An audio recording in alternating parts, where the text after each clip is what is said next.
Most people think forgiveness is for the other person, but what if it was actually the key to your own freedom?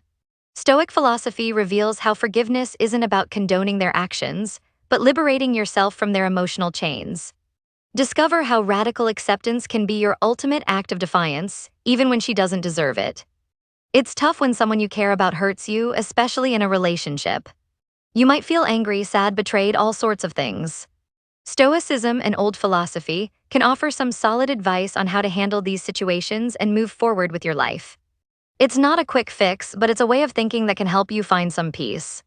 One of the main things Stoicism teaches is that you can't control everything that happens to you. You can't control what other people do, but you can control how you react to it. This is super important when a woman hurts you.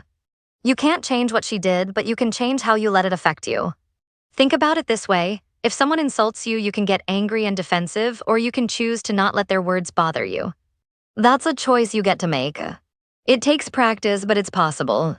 It's like Epictetus said, it's not what happens to you, but how you react to it that matters. Another key idea in Stoicism is focusing on what's good inside your virtue. Instead of dwelling on the pain, try to become a better person. Focus on being wise, courageous, fair, and in control of yourself.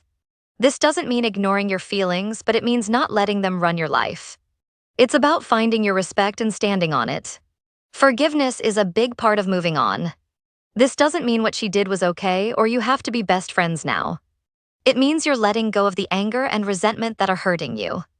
Holding on to those negative feelings is like carrying a heavy weight around. Forgiveness sets you free. This might sound hard, and it is. But ask yourself, what lessons can I learn from this even if it feels wrong? Building resilience means bouncing back from tough times. It's like a muscle, the more you use it, the stronger it gets. Try to see challenges as chances to grow. Focus on what you're learning, not just what you're losing. And to become stable and strong, sometimes we need to find the boundary, which is very difficult, so find your peace when you know it has to be done. Wisdom helps you see things clearly. Try to understand why someone acted the way they did. This doesn't excuse their behavior, but it can help you make sense of it. Were they hurting? Confused? People often act out of their own pains. And one thing you can start doing today is being productive. It means getting your life back on track that was disturbed as you start engaging more in the things that you love. Sometimes being hurt can mess with your self-esteem, how you feel about yourself. You might start doubting yourself or feeling insecure. It's important to challenge those negative thoughts. Remind yourself of your strengths and accomplishments. Focus on your good qualities.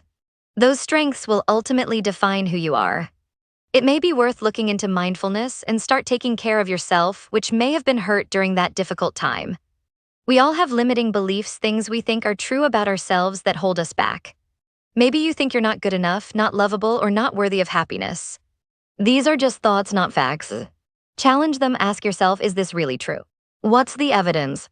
Replace those negative thoughts with positive ones like, I am worthy of love and I am strong enough to overcome this, and you should not be afraid of moving on. Also, take time to practice things that will help with your thought processes like affirmations. Affirmations can help you believe in yourself again. Also, there is something that we have to accept is what has happened. You have to accept the loss. What is lost, and as difficult it is, you have to radically accept them and not struggle with them internally or externally. Accept that it happened and focus on rebuilding your life. Don't let the past control your future.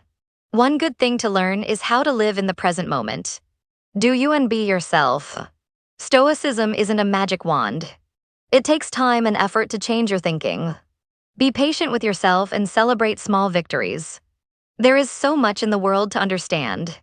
And there are some things that need to be understood, as this is the start and never the end. One such example is this: the idea of how to deal with particularly manipulative individuals. Stoicism stresses rationality, but how does that translate to spotting deception in the moment? Also, there remains an existing question about the role of seeking justice. Can seeking justice and revenge become an obsession? Another challenge is the idea that balancing acceptance with the drive to improve relationships after a betrayal. Those and much more are topics to keep a close eye on and for future videos.